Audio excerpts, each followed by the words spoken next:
আমার জ্ঞাতয়ের বাইরে কোনো সম্পদ আমার নেই। সাবেক আইজিপি বেনজির আহমেদের বিপুল সম্পদ দুর্নীতি দমন কমিশন জব্দ করার পর ঢাকা মহানগর পুলিশের সাবেক কমিশনার আসাদুজ্জামান মিয়ার সম্পদের বিষয়ে গণমাধ্যমে খবর প্রকাশিত হয়।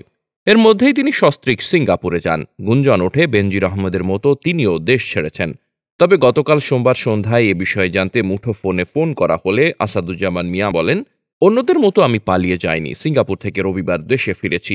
ঢাকা মহানগর পুলিশের সাবেক কমিশনার আসাদুজ্জামান মিয়া ও তার পরিবারের বিষয়ে গণমাধ্যমে প্রকাশিত খবরে বলা হয়েছে, পুলিশের সাবেক এই ঊর্ধ্বতন কর্মকর্তার স্ত্রীর নামে ঢাকায় একটি বাড়ি ও দুটি ফ্ল্যাট এবং মেয়ের নামে একটি ফ্ল্যাট রয়েছে। এছাড়া ঢাকা, গাজীপুর ও নারায়ণগঞ্জে স্ত্রী ও সন্তানদের নামে ৬৭ শতক জমি রয়েছে। এই ৩ জেলায় তার পরিবারের সদস্যদের নামে রয়েছে আরও ১৬৬ শতক জমি। এ বিষয়ে আসাদুজ্জামান মিয়া বলেন, তার এবং পরিবারের সব সম্পদ বৈধ আয়ে করা। তাদের আয়ের সঙ্গে এই সম্পদ সামঞ্জস্যপূর্ণ।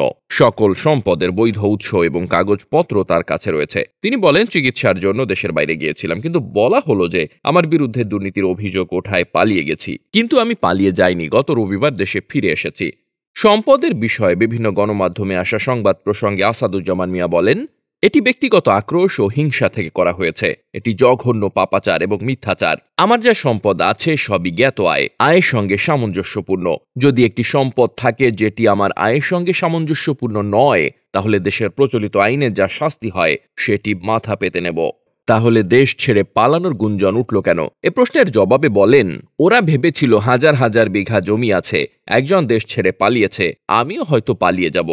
ডিএমপি সাবেক এই কমিশনার আরও বলেন, আমার বিষয়ে তথ্যগুলো নেওয়া হয়েছে সরকারি একটি তথ্য ভাণ্ডার থেকে। তাদের চিহ্নিত করে বরখাস্তও করা হয়েছে।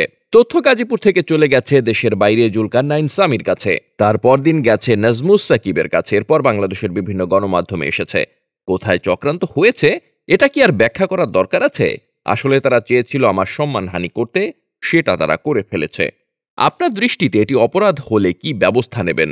জবাবে আসাদুজ্জামান মিয়া বলেন, আমি চাই না আমার তরফ থেকে কোনো বাড়তি কথা, দাম্ভিকতা কিংবা বাড়াবাড়ি হোক। আমি লফুল পয়েন্টে আছি। আইনগত কোনো সিদ্ধান্ত গ্রহণ করব কিনা সেটা একা সিদ্ধান্ত নেব না। আমারও মুরব্বী রয়েছে। আমার পরিবারের সদস্য, বন্ধু, শুভানুধ্যায়ী মুরব্বী ও আইনজীবীর সঙ্গে কথা বলে সিদ্ধান্ত গ্রহণ করব। প্রয়োজন হলে অবশ্যই আইনগত ব্যবস্থা নেব। এক প্রশ্নের জবাবে আসাদুজ্জামান মিয়া বলেন, আমি ফরিদপুর ১ আসনে সংসদ সদস্য নির্বাচনে প্রার্থী হতে পারি।